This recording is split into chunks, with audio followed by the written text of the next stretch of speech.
I'm going to talk about is migration.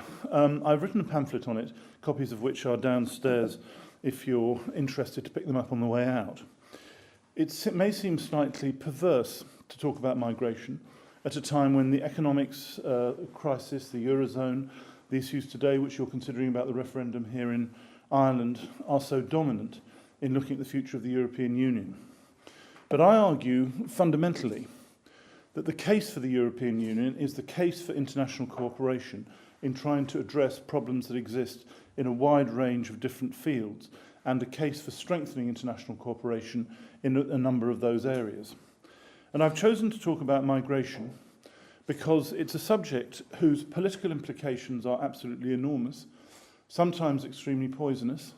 As I say in the pamphlet, in some countries in the EU, I think not Ireland, but certainly in the UK and in some countries in Scandinavia and elsewhere, the implications of the concerns about migration amongst the population as a whole have been very, very dangerous, really, for the future of the countries concerned and of the European Union. Not only the rise of extreme nationalist populist far-right parties, damaging though that is in some cases. We were talking at lunch about the situation in Holland, for example, where the Geert Wilders party, through the coalition agreement, has got an arm lock on certain key elements of Dutch policy in these areas, which is extremely damaging in a variety of ways. And of course, before the elections in Denmark, a similar party in Denmark was able to exercise a tremendous amount of influence on the Danish government until, as I say, the recent elections took place. But not only through the actual activities of those parties, but also through the impact that that's had on other more mainstream parties in the way that they have conducted themselves. You only have to look at President Sarkozy's rhetoric in France at the moment in seeking re-election to acknowledge their serious issues for the way that politics conducts itself. My central view is the issues around migration are fundamentally issues about the governance of the migration process and not issues about people's anger or hatreds towards people of other races or cultures. It's not fundamentally about racism, it's fundamentally about the sense that the situation is out of control. And therefore I think it's critically important that the European Union gets hold of these issues and moves it up the agenda. I argue that in four specific ways. Firstly, the establishment of clear rules about who can come into a country, what the rules for migration in fact are. Secondly, a set of policies focused on securing the border of the Schengen zone. Thirdly, about integrating policies on migration with the rest of foreign policy and other areas that are related to it. And fourthly, for the UK and Ireland in particular, rethinking our relationship with the Schengen zone. And I believe we need a much closer, more aligned relationship and perhaps even ultimately membership of the Schengen zone at some point in the future. So to go through those four areas in specific terms. Firstly, establishing clear rules for migration. People migrate to another country to work, to study, to unify their family, or in fleeing injustice and seeking asylum. Those are the four main channels for migration. Migration for work is one of the most difficult areas. In the European Union, there is not a common labour market. There's a wide variety of different labour markets that move in different ways. And it's difficult to see what kind of rules you'd establish across the whole of the European Union that would control the decisions to migrate to work. In the UK, we have a points-based system, which I established with a white paper in February 2005, which says that people can migrate to work if they fulfill a number of very particular conditions. It really is about principally not challenging the ability of people within the UK to get work when issues arise. As you know, there are very many angers by many individual citizens saying, I can't get a job because that migrant has taken that job that I would otherwise have had. And so a whole set of passions arise. I think that's mostly wrong, actually. I think in most cases the people are not getting the jobs because we haven't done well enough in ensuring that people, particularly at the lower end of the employment markets, have got the skills, abilities, application to actually get the jobs which are there. And I don't think it's necessarily the case that if the migrant were not there, then the individual who's not got the job would actually be able to do the job in those circumstances. But it's a very patchy, unpleasant, difficult kind of argument. And I do think that having some kind of point system, some kind of way of establishing how it operates is necessary. And each country needs its own approach to it, that those approaches need to be joined together in coordination. But you can't get to a position of having an overall European points-based system because there isn't an overall European labour market. That may come at some point in the future, but it's not the case that we have it now. But the issue there is clear rules that everybody understands. And the essential core of the rule is you can only work within the EU if you're not taking the job of somebody who is potentially already living in the EU. I should say, and I refer to this in the pamphlet, that most of the foresight projects looking at the future predict that we will need millions more migrants within the EU in order to look after our own economic needs with an ageing population and so on.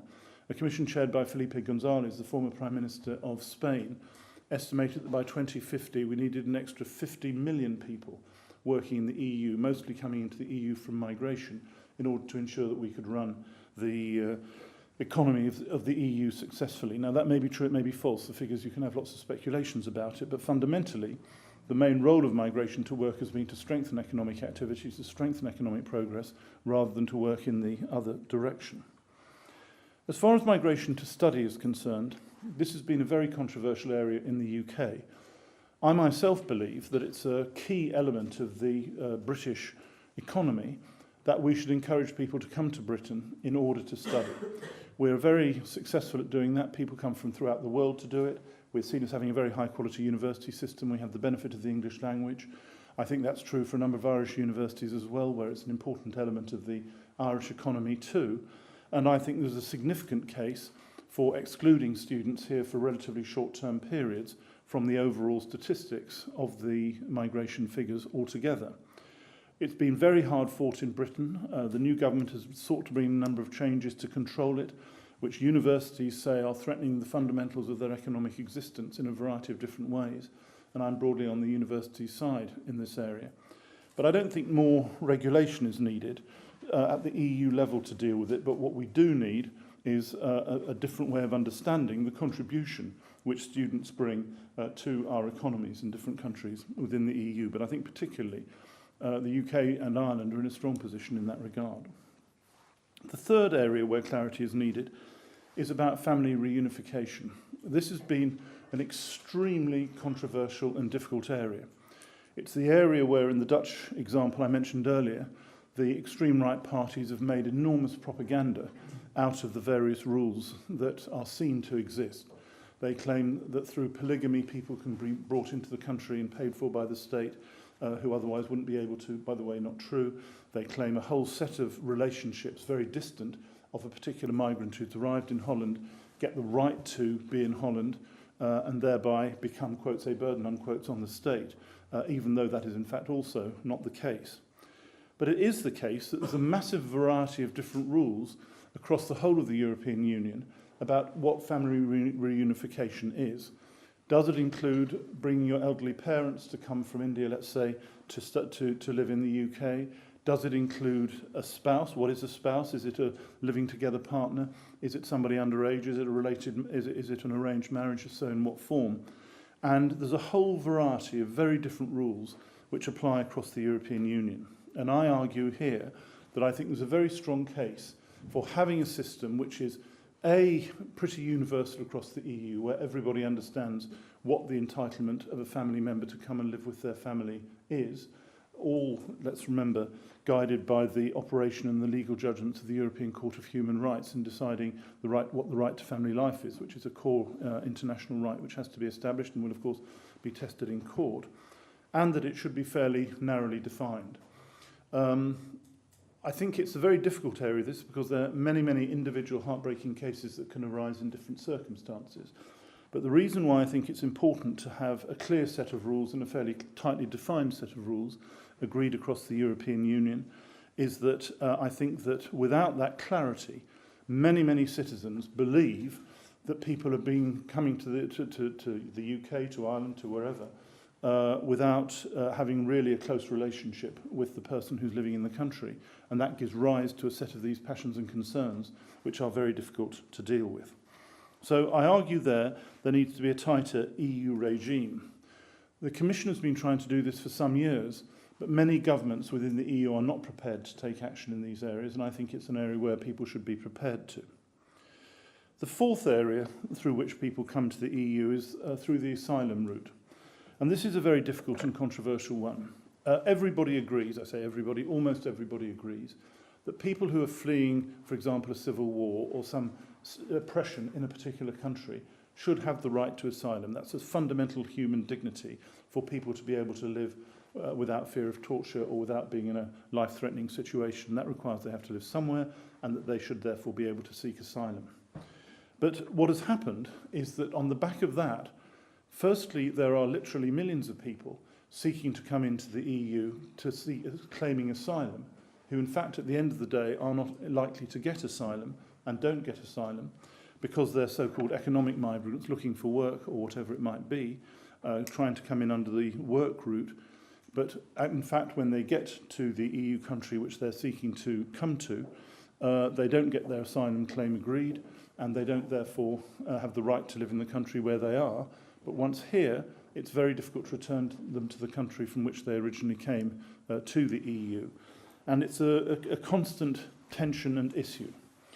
In the UK, we had an absolutely massive problem of this kind because we had many asylum claims coming in the late 1990s, to the extent that when I became Home Secretary in 2004, there were literally files filling buildings the size of this one, never opened, never examined. The asylum test hadn't been looked at because they'd come, they were there, we were insufficiently staffed, we hadn't gone through the process.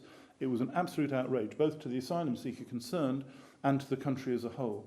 So we went through a long process, started in 2005, finally concluded, we thought it would take 5 years. It in fact concluded last year in about May. The Home Secretary Theresa May announced to Parliament of having gone through this backlog and tried to establish the justice or otherwise of the claim. And you have to have a functioning system of making a proper judgment of an asylum claim. Is there a genuine case? And then deciding what to do. For us, it took an enormous amount of time to do it. It was an excrescence on our administration of migration policy over a long period. I'm glad to say we were eventually able to sort it out, but it remained a very big and major problem.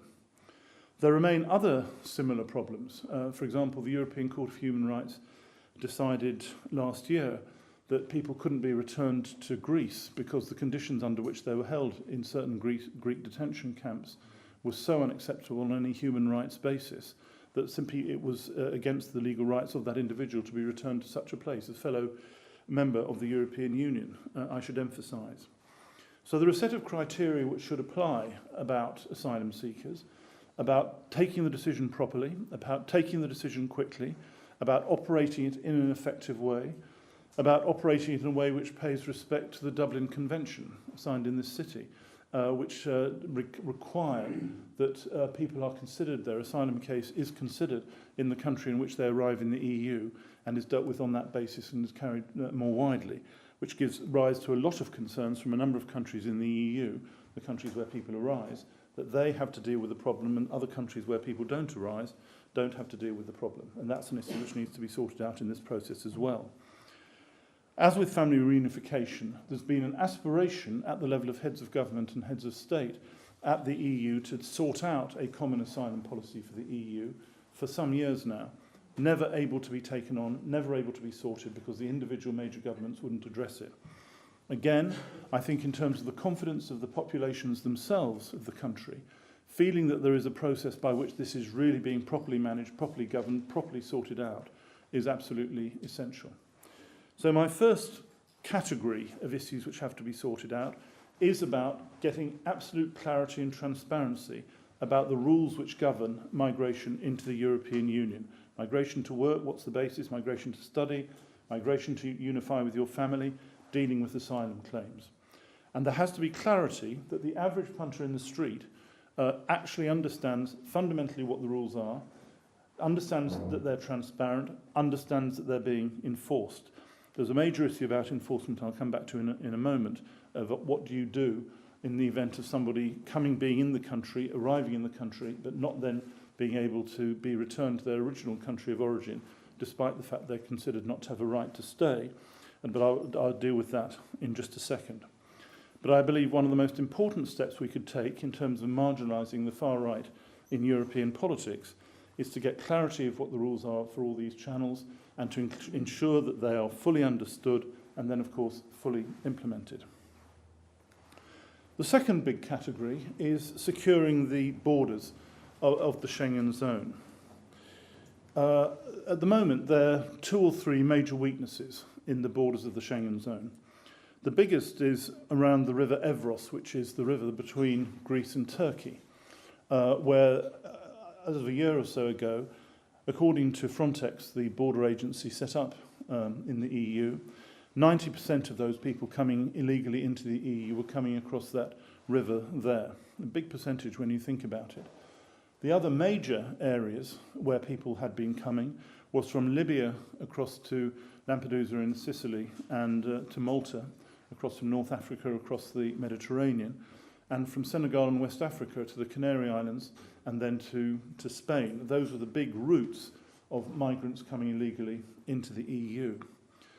People can be very sentimental about this, but I think it's pretty important to remember that the people travelling those journeys are taking extremely hazardous journeys, which very often lead to loss of life. The fact that people are so desperate that they think they can cope by that route often ends in them dying as they try and make that journey. The most important thing for the external border is to ensure that the border is properly managed and properly controlled. And that requires partnership between the EU countries concerned and the other countries which are our neighbours. It's an aspect which I think the EU has given very low attention to, particularly the southern border of the EU, the relations with North Africa. If you take the UK, for example, our diplomatic status that we gave to our representations in those countries across North Africa before the African Spring was exceptionally low. It really was something that we didn't give any attention to compared to many other parts of the world. And I think that was a very serious problem because for the EU as a whole, having a positive relationship with our neighbours is exceptionally important.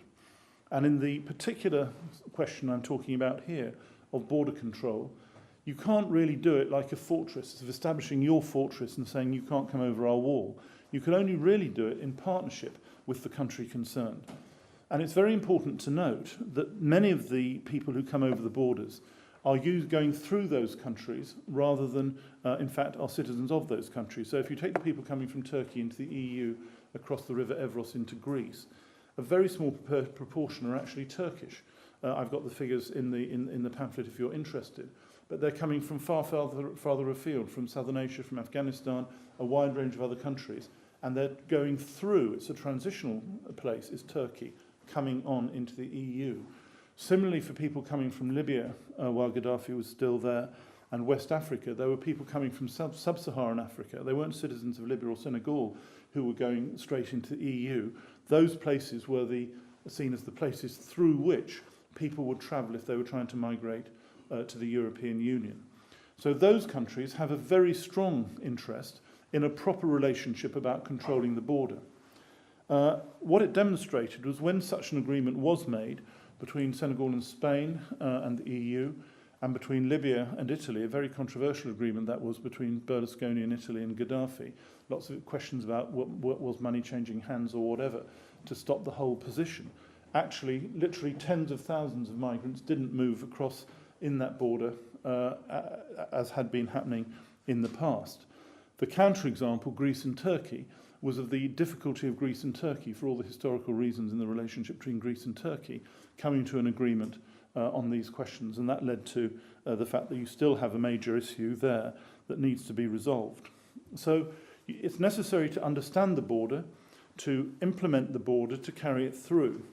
The agency Frontex, which was set up when I was Home Secretary in the UK, based in Poland, I think has been a very successful effort to bring together different countries' efforts to control the border, to put more resource in where it's necessary, and resource is often an important area in this, to make border controls more efficient, to improve border techniques in particular countries, and to ensure that there is a consistent audit of what is happening, where the illegal migrations are in fact taking place.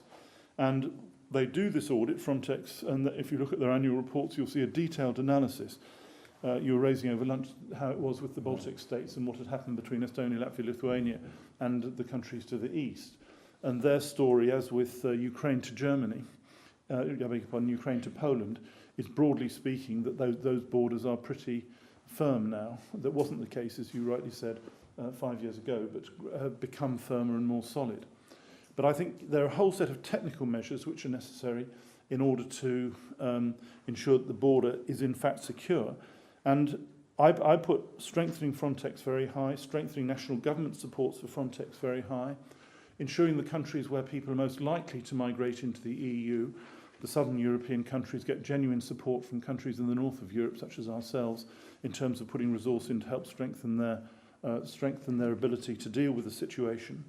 There are some countries, and I argue in the pamphlet that Greece is such a country at the moment, where there really is a crisis in their capacity to run and control their own external border.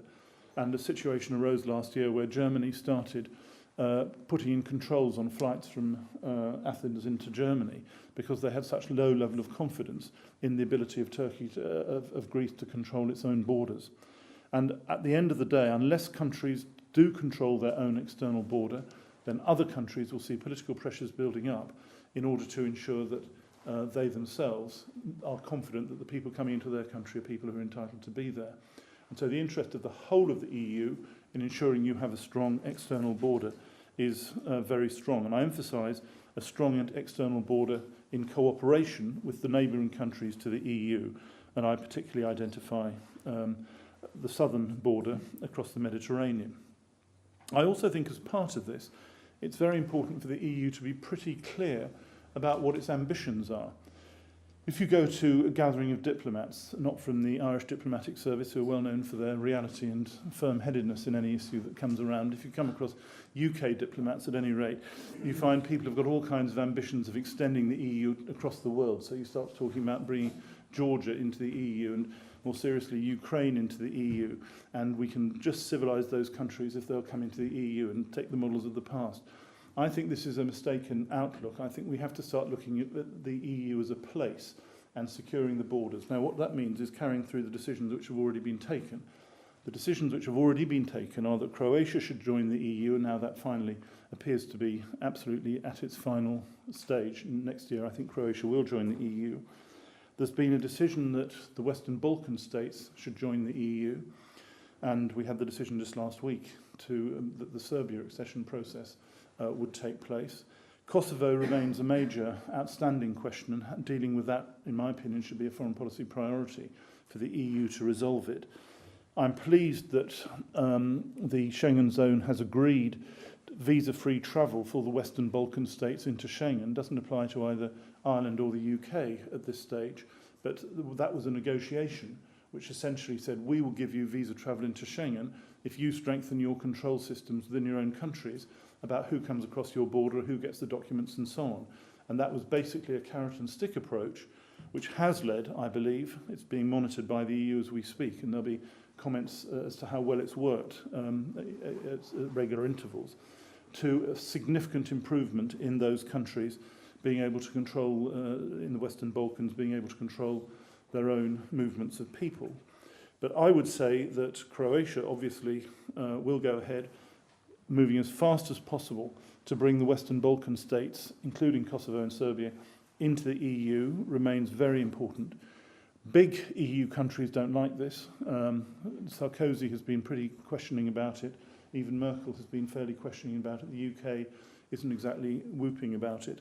But I think if you look at, just take a map, I should perhaps have just brought a map, but if you talk about securing your borders, making sure that the Western Balkans are part of the EU is very important to it. And of course the outstanding issue is Turkey. And I don't really know, you'll tell me what the state of opinion here is in Ireland about Turkish membership of the EU. I was a sceptic for a long time, but for the last 5 years, I've been absolutely convinced it's absolutely necessary and important. And I think the gradual distancing of the Turkey from the EU has some quite serious long-term consequences in the migration arena, as in other areas.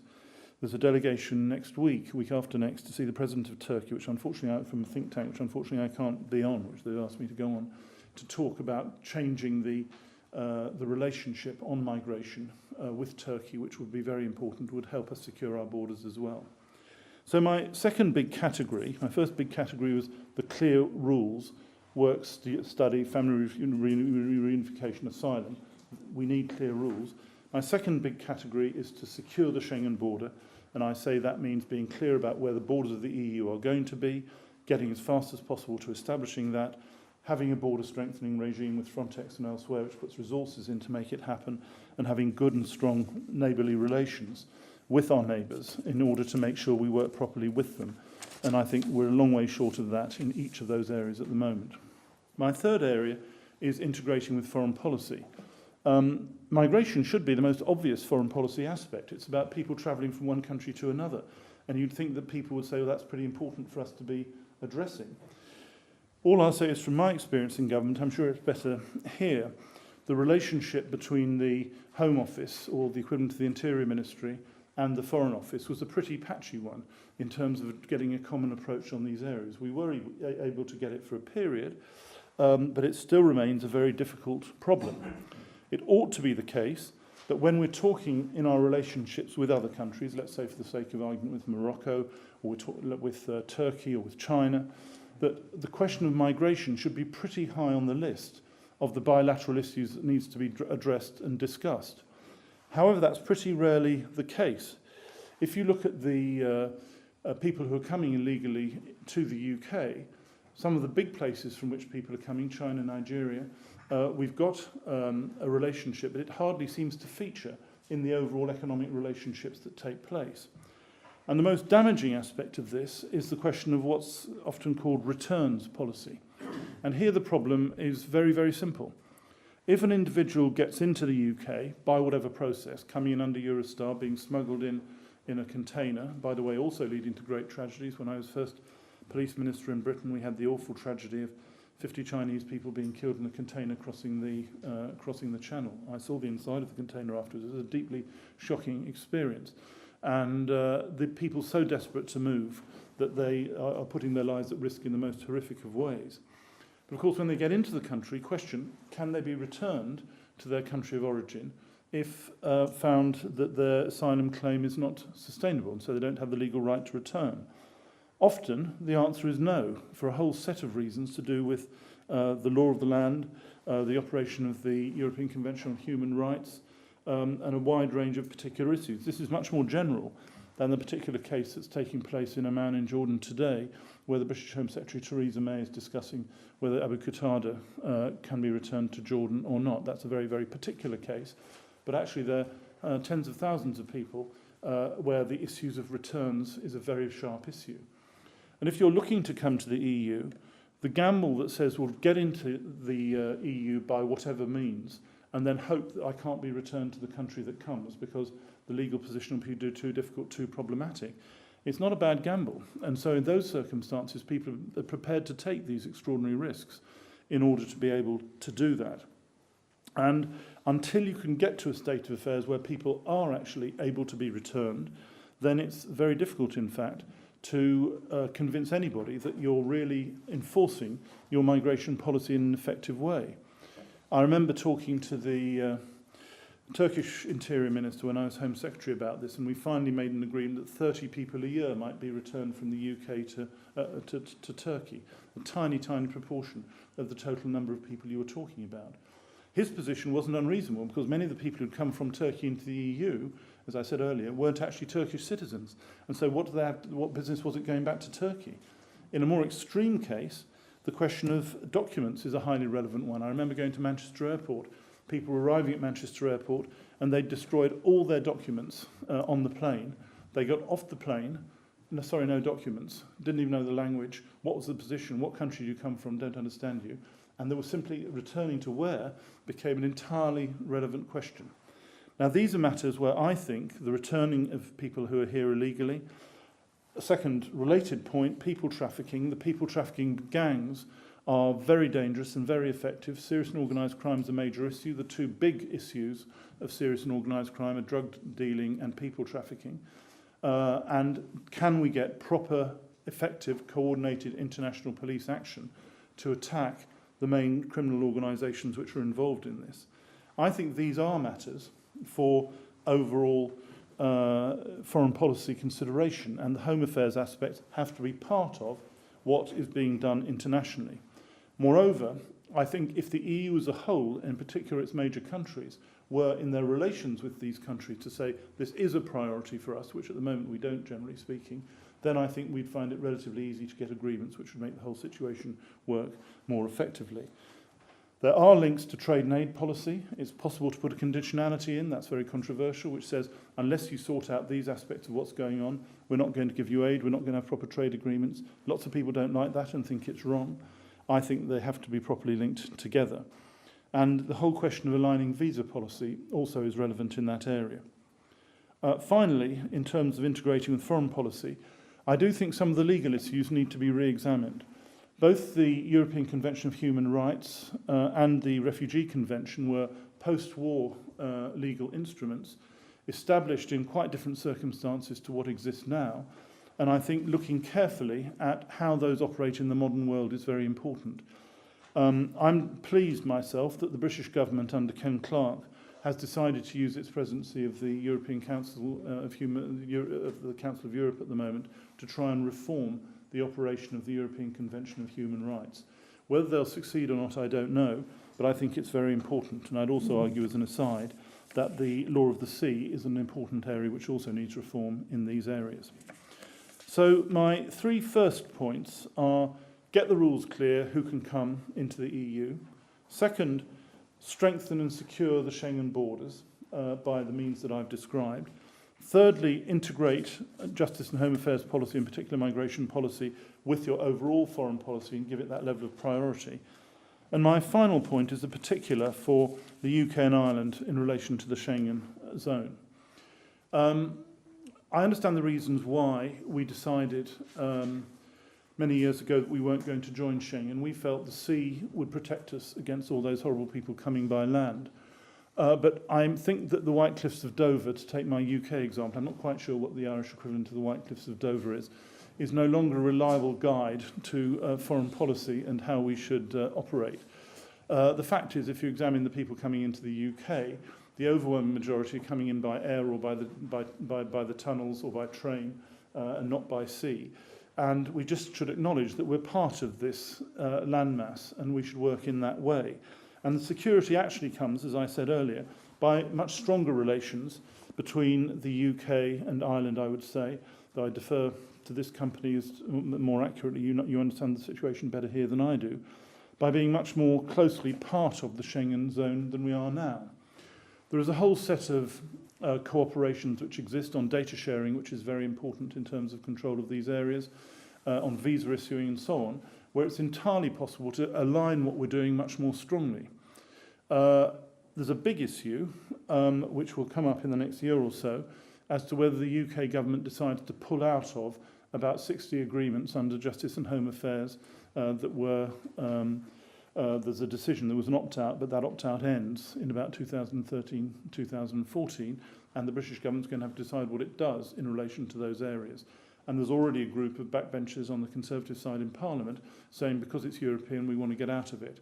Something which I'm absolutely certain all Britain's police and security services will very strongly oppose and would be very, very damaging for the security of our borders, just for an ideological gesture.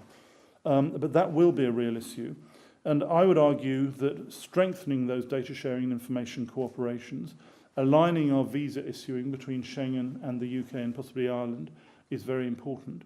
Working together to get the common European Schengen border strong is very important. I would argue at the end of the day, it might well be appropriate for the UK to then say we'd like to join Schengen if those things have been properly achieved. It is an if, it's a conditionality, it's not an absolute.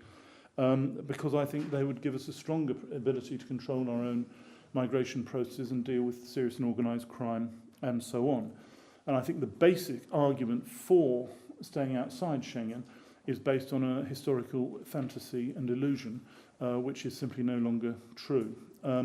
I used to argue, because I'm a supporter of identity cards and brought in the bill to introduce identity cards in the UK, which the current government has now abandoned, that it was also important to have an ID card system in place before we joined Schengen. I'm not sure that is so essential, though it would certainly strengthen our ability to deal with those situations. You know much better than I what the attitudes in Ireland would be on the question of joining Schengen and how that went. I understand that the common travel area, the relationship between UK and Ireland, is absolutely the first priority, not least because of the North-South issues, but because of many other reasons as well. And so obviously that's going to be your number one consideration, and indeed it should be ours. But the question in that situation, should we be trying to work more closely with Schengen, align better with Schengen, and so on, is a major issue which I'd certainly like to put on the agenda. So, in conclusion, Dati, I say again what I said before. I really do appreciate the chance to talk to you today. My general point is that migration should be far higher up the issue, up the agenda of issues for the European Union. That stronger common operations and international cooperation is the way to deal with it. But if we don't deal with it, many populations across the EU will become increasingly negative about how all these issues are, and that's very dangerous. And as an aside, by that, the anti-migration parties become the anti-EU parties as well, and see the EU as part of the problem, not part of the solution in these situations. And I think that's very damaging for the EU as a whole, irrespective of what happens in the economic arena. That we need to tackle it, A, by clarity of rules about who's entitled to migrate and come to the EU, as strongly as possible coordinated across the EU. Secondly, by strengthening our Schengen borders by the ways I've described. Thirdly, by integrating justice and home affairs and migration more closely with the foreign policy, both of the EU as a whole and of the member states. And then in particular, finally, by the UK and Ireland coming to a much closer relationship with Schengen than is now the case, possibly ultimately leading even to membership of Schengen. I hope that leads to an interesting discussion. Thank you again for the chance to be here today.